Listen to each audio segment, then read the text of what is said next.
Athani Rotary club ಮೂಲಕ ಸಂಸ್ಥಾಪಕ ಅಧ್ಯಕ್ಷ ಗಜಾನನ್ ಮಂಗ್ಸುಳಿ ನೇತೃತ್ವದಲ್ಲಿ ಅನೇಕ ಸಾಮಾಜಿಕ ಶೈಕ್ಷಣಿಕ ಕಾರ್ಯಕ್ರಮಗಳನ್ನು ಆಯೋಜಿಸುತ್ತಿರುವುದು ಅಭಿನಂದನಾರ್ಹ ಸಂಗತಿಯಾಗಿದೆ ಎಂದು ಸಂಸದೆ ಪ್ರಿಯಾಂಕಾ ಜಾರಕಿಹೊಳಿ ಹೇಳಿದರು.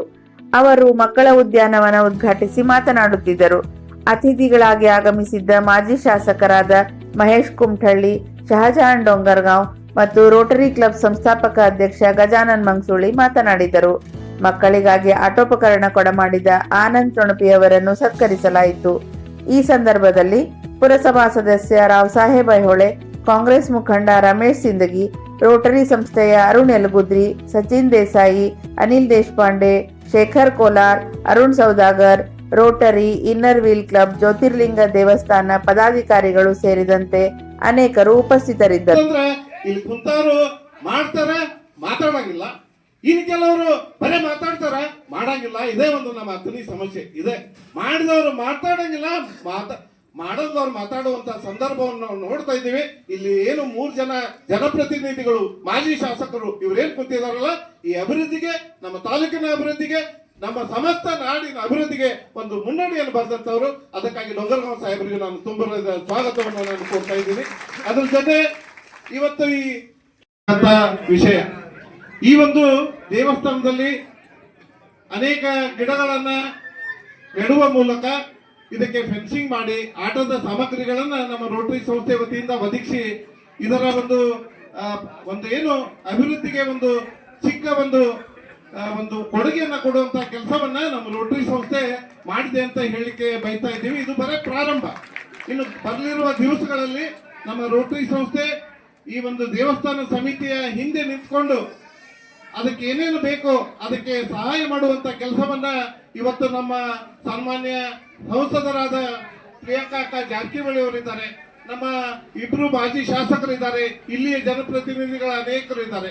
ಅವರೆಲ್ಲರ ಒಂದು ಸಹಕಾರದಿಂದ ಇದನ್ನ ಒಂದು ಅಭಿವೃದ್ಧಿ ಪಡಿಸುವಂತ ಕೆಲಸವನ್ನ ಎಲ್ಲರೂ ಸೇರಿ ಮಾಡುವಂತ ಒಂದು ಅಪೇಕ್ಷೆಯನ್ನ ನಾವು ಇಟ್ಕೊಂಡಿದ್ದೀವಿ.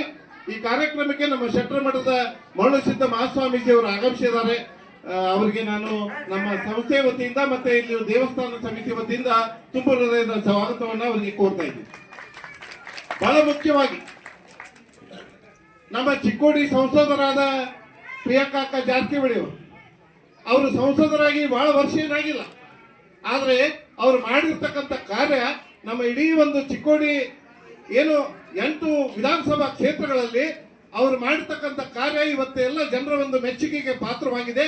ಅದಕ್ಕೆ ಒಂದು ಚಿಕ್ಕ ಉದಾಹರಣೆ ಕೊಡೋದಂದ್ರೆ, ಇಡೀ ದೇಶದಲ್ಲಿ ಕೇಂದ್ರೀಯ ವಿದ್ಯಾಲಯಗಳನ್ನ ಸ್ಯಾಂಕ್ಷನ್ ಮಾಡಿದ್ದು ಈಗ ಮೊನ್ನೆ 19/12/2020 ಕೇಂದ್ರ ಸರ್ಕಾರ 57 ಕೇಂದ್ರೀಯ ವಿದ್ಯಾಲಯಗಳನ್ನ ಇಡೀ ದೇಶದಲ್ಲಿ ಕೊಟ್ರೆ, ಇಡೀ ಕರ್ನಾಟಕದಲ್ಲಿ ಒಂದೇ ಒಂದು ಕೇಂದ್ರೀಯ ವಿದ್ಯಾಲಯವನ್ನು ಕೊಟ್ಟಿದೆ, ಅದು ಅಥಣಿ ತಾಲೂಕು ಅಂತ ಹೇಳಿಕೆ ನಾನು ಇಷ್ಟಪಡ್ತಾ ಇದ್ದೇನೆ. ಇದಕ್ಕೆ ಮಾಡಿದವರು, ಇದಕ್ಕೆ ಮುಖ್ಯ ಕೇಂದ್ರ ಬಿಂದು. ಇದನ್ನ ನೀವೆಲ್ಲ ನೀವು ನೋಡಿರ್ಲಿಕ್ಕೆ ಸಾಕು.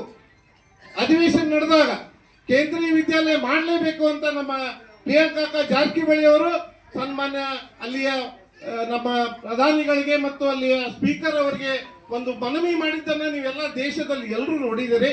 ಆ ಒಂದು ಒತ್ತಾಯದ ಮೇರೆಗೆ ಅವರು ಆರಿಸಿ ಬಂದ ದಿನದಿಂದ ಇಲ್ಲಿ ಅಥಣಿಗೆ ಕೇಂದ್ರೀಯ ವಿದ್ಯಾಲಯ ಮಾಡಲೇಬೇಕು ಅನ್ನೋ ಒಂದು ಹಠಕ್ಕೆ ಬಿದ್ದು ಇವತ್ತು ನಮ್ಮ ಅಥಣಿಗೆ ಒಂದು ಕೇಂದ್ರೀಯ ವಿದ್ಯಾಲಯವನ್ನು, ಅದು ಕರ್ನಾಟಕದಲ್ಲಿ ಒಂದೇ ಒಂದು, ಅದು ನಮ್ಮ ಅಥಣಿಗೆ ಕೊಟ್ಟಿದ್ದಾರೆ. ಅದಕ್ಕಾಗಿ ಅವರಿಗೆ ನಾನು ತುಂಬ ಹೃದಯದ ಕೃತಜ್ಞತೆಗಳನ್ನು ಈ ಸಂದರ್ಭದಲ್ಲಿ ಹೇಳಲಿಕ್ಕೆ ಇಷ್ಟಪಟ್ಟು ಅವರನ್ನ ಈ ಕಾರ್ಯಕ್ರಮಕ್ಕೆ ತುಂಬ ಹೃದಯದ ಸ್ವಾಗತವನ್ನ ಕೋರ್ತಾ ಇದ್ದೀನಿ. ಹಾಗೆ ಮೇಡಮ್ ಅವರಲ್ಲಿ ಒಂದು ವಿನಂತಿಯನ್ನು ಮಾಡ್ಕೋತಾ ಇದ್ದೀನಿ. ಮೇಡಮ್ ಅವರೇ, ಇದು ಏನದ, ಇಲ್ಲಿ ಎಲ್ಲ ನಮ್ಮ ಗ್ರಾಮೀಣ ಪ್ರದೇಶದ ಎಲ್ಲ ನಮ್ಮ ರೈತರು ಸೇರ್ಕೊಂಡು ಮಾಡಿರ್ತಕ್ಕಂಥ ಇದೊಂದು ಅಭಿವೃದ್ಧಿ ಸಮಿತಿ.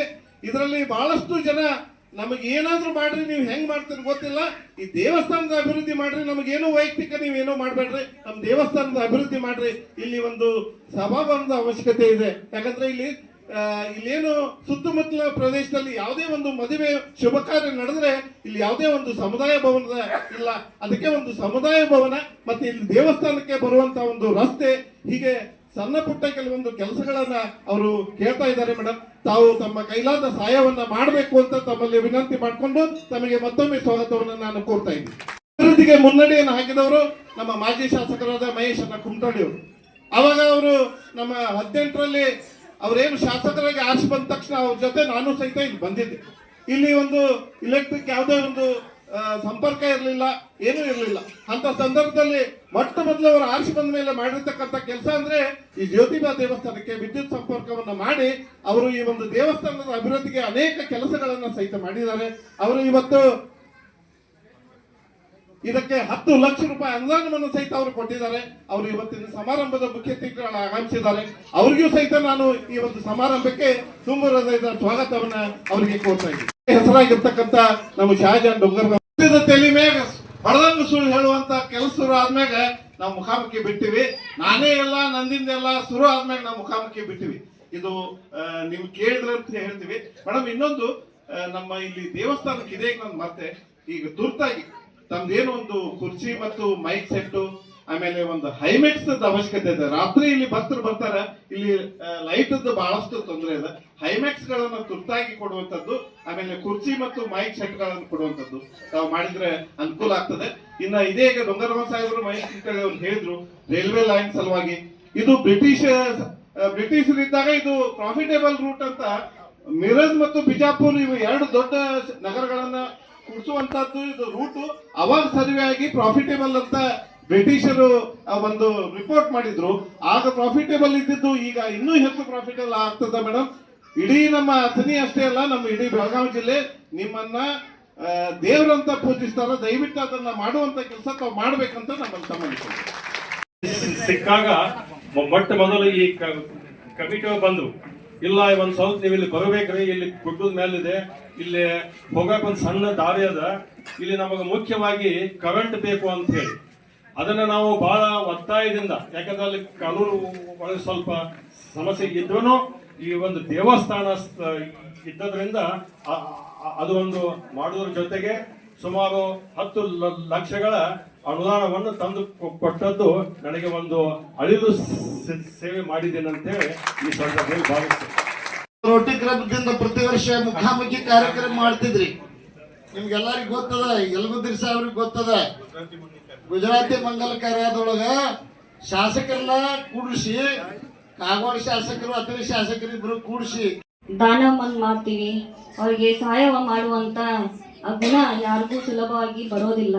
ಅಂತ ಕಾರ್ಯ ಇವತ್ತು ರೋಟರಿ ಸಂಸ್ಥೆ ಅಥಣಿ ಹಾಗೂ ಅವರ ಅಧ್ಯಕ್ಷತೆ ಗಜಾನನ್ ಮಂಗ್ಸೂರ್ ಮಾಡಿದ್ದಾರೆ. ಚಿಕ್ಕ ಮಕ್ಕಳಿಗೆ ಒಂದು ಉದ್ಯಾನವನ ಆಗಲಿ, ಅವರಿಗೆ ಆಟ ಆಡುವಂಥ ಜೋಕಾಲಿ ಜಾರ್ಬಂಡಿ ಆಗಲಿ ಅಂತ ಅನೇಕ ಆಟ ಸಾಮಾನುಗಳನ್ನು ಕೊಟ್ಟು ಅವರು ಈ ಭಾಗದ ಜನರಿಗೆ ಒಂದು ಅನುಕೂಲವಾಗುವಂಥ ಏನು ರೀಕ್ರಿಯೇಷನಲ್ ಪಬ್ಲಿಕ್ ಅಸೆಟ್ ಅಂತ ಅಂತೀವಿ ನಾವು ಇದನ್ನ. ಸೊ ಹಾಗಾಗಿ ಗೌರ್ಮೆಂಟ್ ಕೂಡ ಮಾಡುತ್ತೆ, ಹಾಗೇನೆ ಈ ಸಂಸ್ಥೆ ಇವತ್ತು ಈ ಉದ್ಯಾನವನ ಮಾಡಿದ್ದಾರೆ. ಅವರು ಜನರಿಗೋಸ್ಕರ, ಪಬ್ಲಿಕ್ಗೋಸ್ಕರ ಕೊಟ್ಟಿದ್ದಾರೆ. ಸೊ ಈ ಕಾರ್ಯ ಅತ್ಯಂತ ಶ್ಲಾಘನೀಯ ಅಂತ ನಾನು ಹೇಳಕ್ಕೆ ಬಯಸ್ತೇನೆ. ಹಾಗೇನೆ ಎಲ್ಲ ಅವರು ಮೆಂಬರ್ಸ್ ಆಗಲಿ, ಅನೇಕ ಡಾಕ್ಟರ್ಸ್ಗಳಿದ್ದಾರೆ. ಇದು ಆ್ಯಕ್ಚುಲಿ ಇಂಟರ್ನ್ಯಾಷನಲ್ ಆರ್ಗನೈಸೇಷನ್. ಸೊ ತುಂಬ ಬೇರೆ ದೇಶಗಳಲ್ಲಿ, ಬೇರೆ ಬೇರೆ ಡಿಸ್ಟ್ರಿಕ್ಗಳಲ್ಲಿ ಅವ್ರ ಮೆಂಬರ್ಸ್ ಕೂಡ ಒಂದು ಸಾಕಷ್ಟು ಪ್ರೋಗ್ರಾಮ್ಗಳನ್ನು ಆಯೋಜನೆ ಮಾಡ್ತಿರ್ತಾರೆ.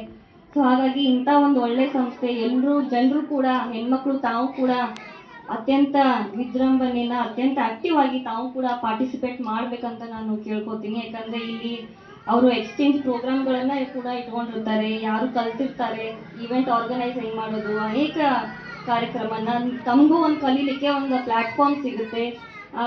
ಬರೀ ಹೆಣ್ಮಕ್ಳಿಗಲ್ಲ, ಗಂಡ್ಮಕ್ಳು ಕೂಡ, ಯೂತ್ಸ್ ಆಗಲಿ, ಅವ್ರಿಗೂ ಕೂಡ ಸ್ಟೂಡೆಂಟ್ ಎಕ್ಸ್ಚೇಂಜ್ ಪ್ರೋಗ್ರಾಮ್ ಇರುತ್ತೆ ಅವ್ರದ್ದು. ಸೊ ಹಾಗಾಗಿ ಇಂಥ ಒಳ್ಳೆಯ ಸಂಸ್ಥೆ ನಿಮ್ಮ ಅಥಣಿ ತಾಲೂಕಲ್ಲಿದೆ. ಹಾಗಾಗಿ ಎಲ್ಲರೂ ಇದನ್ನ ಸದುಪಯೋಗ ಪಡ್ಕೋಬೇಕು. 148 ಬೈಪಾಸ್ ರೋಡ್, ಅದನ್ನು ಕೂಡ ಹೇಗೆ KV ಸ್ಕೂಲನ್ನು ಮಾಡಿದ್ವಿ ಅದನ್ನು ಕೂಡ ನಾವು ಮಾಡ್ತೀವಿ ಅಂತ ಈ ವೇದಿಕೆ ಮುಖಾಂತರ ಹೇಳಿಕೆ ಬಯಸ್ತೀವಿ ಸರ್. ಮತ್ತು ಯಾವುದೇ ವಿಧಾನನವರು ಹೇಳಿದ್ರು ಹೈ ಮಾಸ್ಕ್ ಕೂಡ ನಾವು ಈಗಾಗಲೇ ಎಲ್ಲ ಒಂದು ಲಿಸ್ಟ್ ತಯಾರು ಮಾಡಿದ್ದೀವಿ. 8 ವಿಧಾನಸಭಾ ಕ್ಷೇತ್ರಕ್ಕೆ ಕುರ್ಚಿ ಸೆಟ್ಗಳಾಯಿತು, ಸೌಂಡ್ ಸಿಸ್ಟಮ್ ಆಗಲಿ, ಹೈ ಮಾಸ್ಕ್ಗಳನ್ನು ಈಗಾಗಲೇ ಚಿಕ್ಕೋಡಿಗೆ ಗ್ರೌಂಡ್ಗೆ ಅಲ್ಲಿ ಕೇಳಿದ್ದಾರೆ. ಸೊ ಫಸ್ಟ್ ಅದು ಹಾಕಿದ್ದೀವಿ. ತದನಂತರ ಈಗ ಹೇಳಿದ್ದಾರೆ, ಇದನ್ನು ಕೂಡ ಆ ಲಿಸ್ಟಲ್ಲಿ ಆ್ಯಡ್ ಮಾಡ್ತೀವಿ ಅಂತ ನಾನು ಹೇಳಲಿಕ್ಕೆ ಬಯಸ್ತೇನೆ ಅವ್ರಿಗೆ ಹಾಗೂ ಅಶ್ವಿನ್ ವೈಷ್ಣವ್ ಅವ್ರಿಗೆ ಬರೆದಿದ್ವಿ. ಲೆಟರ್ ಮುಖಾಂತರ ರಿಪ್ಲೈ ಬಂದಿದ್ದು ಅದು ನಾಟ್ ಫೀಸೇಬಲ್ ಅಂತ ಬಂದಿದೆ. ಬಟ್ ಈಗ ಜನವರಿ 7ನೇ ತಾರೀಕು ಮೀಟಿಂಗ್ ಇತ್ತು ಸೌತ್ ವೆಸ್ಟರ್ನ್ ಝೋನ್, ಬಟ್ ಅದನ್ನು ಮತ್ತೆ ಪೋಸ್ಟ್ಪೋನ್ ಮಾಡಿದ್ದಾರೆ ಅವರು. ಸೊ ಹಾಗಾಗಿ ನಾವು ಮತ್ತೆ ನೆಕ್ಸ್ಟ್ ಟೈಮ್ ನನ್ನ ಮೀಟಿಂಗ್ ಇದ್ದಾಗ ಡೆಲ್ಲಿಯಲ್ಲಿ ಅವರಿಗೆ ಖುದ್ದಾಗಿ ನಾನೇ ಭೇಟಿ ಆಗ್ತೀನಿ. ಸೊ ಹಾಗಾಗಿ ಸ್ವಲ್ಪ ಯಾಕೋ ಡಿಲೇ ಆಗ್ತಾ ಇದೆ, ಅವರು ಕೂಡ ಸ್ವಲ್ಪ ನಿರಾಕರಿಸ್ತಾ ಇದೆ. ಬಟ್ ನಮ್ಮ ಪ್ರಯತ್ನ ನಾನು ಮಾಡ್ತಾ ಇದ್ದೀನಿ. ಸೊ ಹಾಗಾಗಿ ನಾವು ಎದುರುಗಡೆ ನಾವು ಮಾಡೇ ಮಾಡ್ತೀವಿ. ಕೇಂದ್ರೀಯ ಮಹಾವಿದ್ಯಾಲಯ ಕೊಡ್ಕೊಡ್ತೀವಿ. ಕೇಂದ್ರೀಯ ವಿದ್ಯಾಲಯ ಅದು ಆಲ್ರೆಡಿ ಈಗ ಸ್ಯಾಂಕ್ಷನ್ ಆಗಿದೆ ರೀ. 2024 3 ಆಗಿದ್ದು ಸ್ಯಾಂಕ್ಷನ್ ನಮ್ಮ ಕರ್ನಾಟಕಕ್ಕೆ.